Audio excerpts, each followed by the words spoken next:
It's another edition of Time About the Movies, and today we're taking a look at the films of June 6, 1997.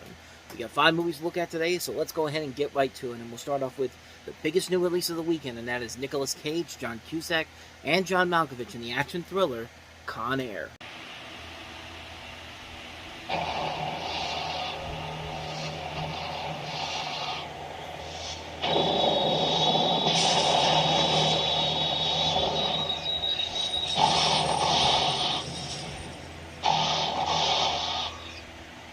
Supposed to be a routine transfer. The most violent criminals society's ever produced are being flown to the toughest maximum security prison ever built. Nathan Jones, aka Diamond Dog, life sentence, murder. Brian Green, aka the Marietta Mangler, 7 life sentences. Cyrus Grissom, aka Cyrus the Virus, life sentence for murder, robbery, kidnapping, extortion. And Cameron Poe, paroled, heading home to his family. Unfortunately, he just got on the wrong plane. From Jerry Bruckheimer, the producer of Crimson Tide and The Rock, Nicolas Cage, John Cusack, John Malkovich. This spring, buckle up.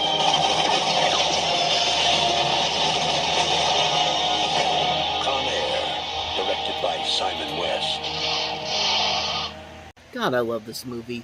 Con Air is the perfect definition of a summer popcorn entertainment experience. I don't even know if that's an actual term, but you get the idea of what I'm trying to go for here. I mean, this is a movie where you turn your brain off, you get a tub of popcorn, you get your drink, and you just sit back, relax, and just let the movie play, and you just have the time of your life with it. Like, this is a film that is not very clever story-wise, but everything that it delivers in this movie is just pure perfection. The action sequences are outstanding. The cast is absolutely brilliant. I mean, Nicolas Cage, John Cusack, John Malkovich playing Cyrus the Virus, Steve Buscemi, Ving Rhames, Cole Meany, Nicolette Williamson, Rachel Ticotin, Monica Porter, Dave Chappelle. Just a phenomenal cast in here, and they're just having the time of their lives making this movie. I mean, the action sequences are incredible. The story overall, yeah, like I said, it's not the most well thought out story, but man, it just delivers on everything else, man. The action sequences in this movie are just so much fun to watch. The scene where they're flying the plane in the Las Vegas Strip, like, that's just absolutely hilarious. It's an absolutely fun movie, and granted, yeah, it goes on a little bit at the end, but really, it's a hell of a fun movie. It's really great. Nicolas Cage is very fun to watch in here. The first of 2 big successes for him during the summer of '97. And like I said, John Malkovich playing Cyrus the Virus, just pure perfection, man. Like, this movie is just so damn fun. And honestly, I had no idea that one of the song for this movie, How Do I Live, actually came from, this movie, because in this movie it's performed by Trisha Yearwood, but I've also heard the one by LeAnn Rimes, which actually came out a few weeks before this movie came out. In fact, both versions of this song came out the very same day, which is very interesting, because you have a song by LeAnn Rimes, and then you have the one by Trisha Yearwood. I thought it was very interesting. That's very interesting. I don't know if that's ever been happened before, where you've had 2 versions of the same song come out on the exact same day. But in the case of this one, it's Trisha Yearwood doing the one in the movie here. Even though I kind of like the LeAnn Rimes one better, this one's still pretty good too, and got an Oscar nomination too. So at least something came out of it. But other than that, though, this movie just has so much fun with itself. It knows it's not taking itself seriously whatsoever. It has great lines all throughout the film. I mean, put the bunny back in the box. I mean, what more do I need to say about that? You know, just so many great lines in this movie. So much well-made action sequences. So many well-made action sequences is what I'm trying to say here. It's just too much fun, man. I can't really say anything too bad about this movie, even though the story doesn't really come together as much, especially when it drags a little bit at the end. But at the same time, you're just having the time of your life watching this. This is such a fun, turn your brain off, have a good time movie experience that's just, I can't recommend this movie enough. Con Air is just such a ton of fun.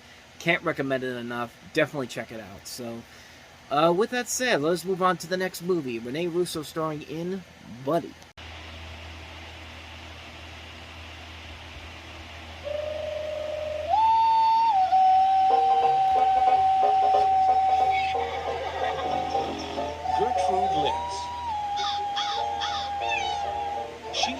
life by her own rules. Miss, what are these little... Apes, just over from Africa. She raised her family in her own way. It's enough to grab a person to the nut house. But when she opened her home to an orphan in need, Where is his mother? No gorilla has ever survived captivity without its mother. What are you doing? Taking him home. her world would never be the same. And if you don't eat, how will I ever see your bright eyes? Beautiful little body. From Jim Henson Pictures comes the incredible true story. My dear woman, the gorilla is an unfathomable mystery. Revolutionary as it might seem to you, I have encountered no limits or even real difficulties. That's preposterous. Of a woman who wouldn't give in. I got to cheer this on. Well, it's the only way he eats, you know that. You realize what you have accomplished? You are the missing link. And an extraordinary creature. But he's a perfect gentleman. Yes, but perfect table manner. Your foot goes on the floor. Who just had to grow up. Whoa, buddy.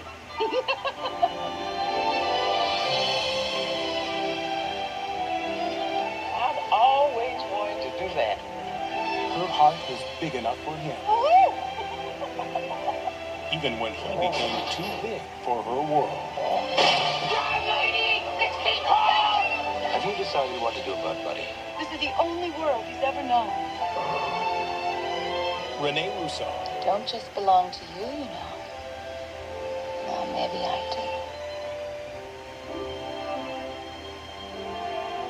Buddy. Oh my God. Yeah, Jim Henson Pictures. This is not the movie I think you really wanted to start off with. This is a film, of course, about Rene Russo playing this woman who...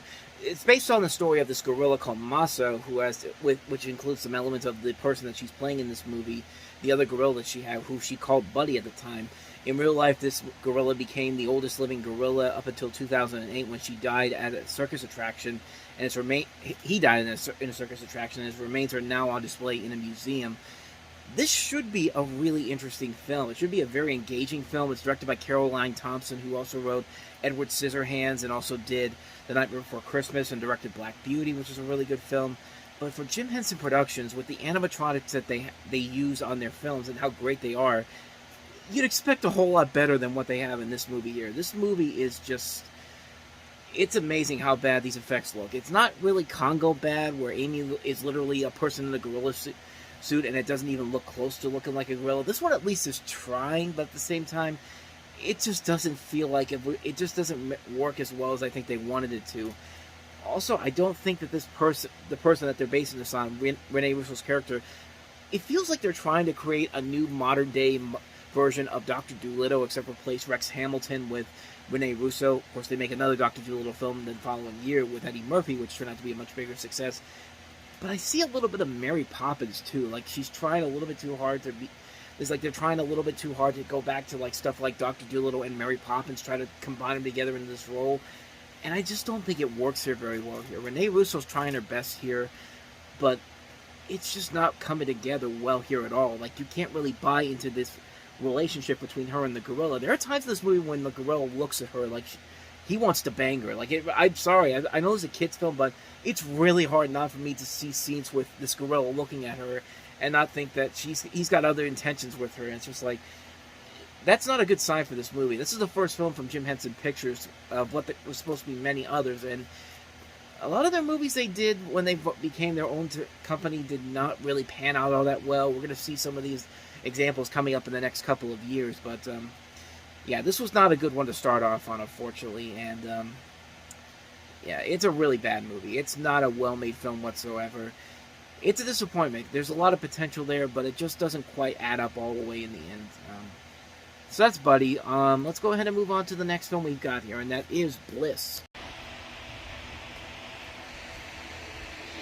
There are secrets lovers keep, but never reveal. There's some things I never told you about Maria. I have a confession to make.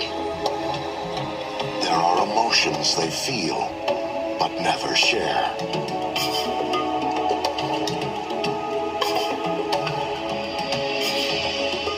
It's not what you think. There are fantasies they dream, but never savor. I need to understand. He's a sex therapist that practices on the edge of the law. You know, I'm your husband, for Christ's sakes. I don't care who you are. I know you love Maria Joseph. I'm not here to take that away from you.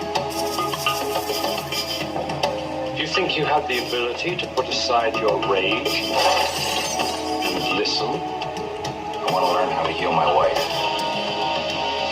Conscious sex that achieves bliss is the greatest healer there is. Because you know who I would want to go to if I need problems with my sex life? General Zod from Superman the movie.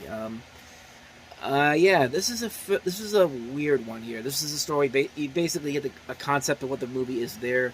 The young married couple here, played by Craig Schieffer and Cheryl Lee, they are trying to address issues impacting their sex life, and they try to use the teachings of tantric sex, and they go to their psychologist in this movie, played by Terrence Stamp, for his advice on there. And I don't know. This feels like a movie that would have easily played on Skinamax or HBO late at night, but they blew it out for the big screen because they got a name like Terrence Stamp, as well as Cheryl Lee and Craig Schieffer.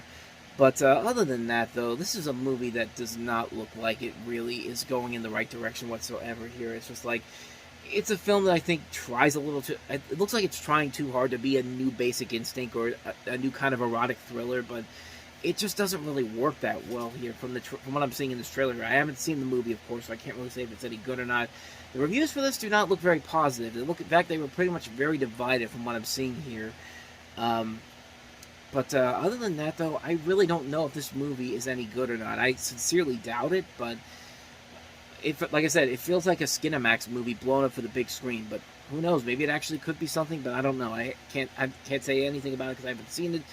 Those are just my thoughts on it, just from watching the trailer alone. So yeah, on to the next film, Red Cherry. 我们这样能行吗？这些都是瞎编的。听我的没错，你按王上面写的去背，这不过是语言考试嘛。还是有点紧张，你就一点也不紧张吗？没什么好紧张，不用我额语说几句吗？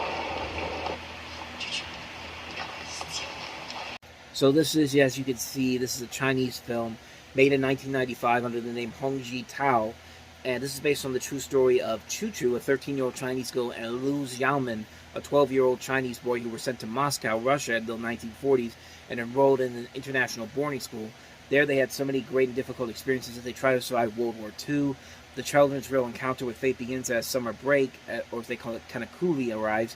Chu Chu accompanied her to a children's camp in Belarus, while Xiaomin remains in Moscow. Then Russia is invaded by Operation Barbarossa, and Red Cherry is basically an account of the two orphans' parallel experiences of the war. I haven't seen this movie. I can't really say anything about it, so it looks kind of promising from the little bit of clips that I saw there. I couldn't find a trailer for it, so I actually took a little bit of footage there from the actual movie, which is available online, and it's got some promise to it. The idea sounds pretty interesting in terms of the premise. I mean, it could definitely go either way, but like I said, I haven't seen it, so I can't really say if it's any good or not. So on to the last film that we have here, and that is Intimate Relations.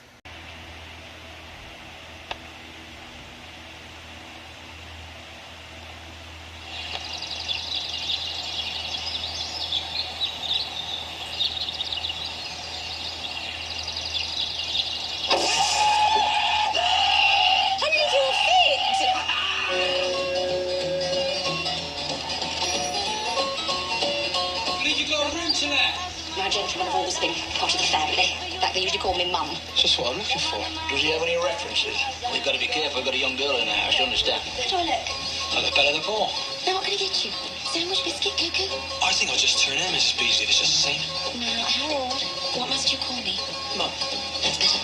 Harold certainly has a way with the little ones, and he's very nice looking. This is a black comedy and kind of a drama about this young man who has an affair with this middle-aged housewife he's lodging with. Matters are soon complicated when the housewife's teen daughter gets involved after developing a crush on the young lodger. The film takes place in the 1950s in the suburbs of London, depicting the hypocritical, prudish residents of a seemingly respectable household who, behind closed doors, indulge in the sordid goings of that they would publicly sneer at. Once again, haven't seen the film, so I can't really say if it's any good or not. I mean, Julia Walters is in it. Usually she can be very good. It's a young appearance by Nicholas Hoult in here. I don't know. I don't know if it's any good or not. I mean, the trailer looks kind of like a fun black comedy in a way. But other than that, though, I don't really know if it's any good or not. I can't really say if it has any promise to it, but it's good. It looks like it could be at least somewhat interesting. I don't know for sure if it's any good, but like I said, could be interesting. Could not be that good of a film, but that's all I really know about it. So that's Intimate Relations. So with that said, that laps up another edition of Time About the Movies. When we meet next time, we've got a really good week of films to talk about. One of my all-time favorite guilty pleasure films comes out this weekend, Speed 2 Cruise Control.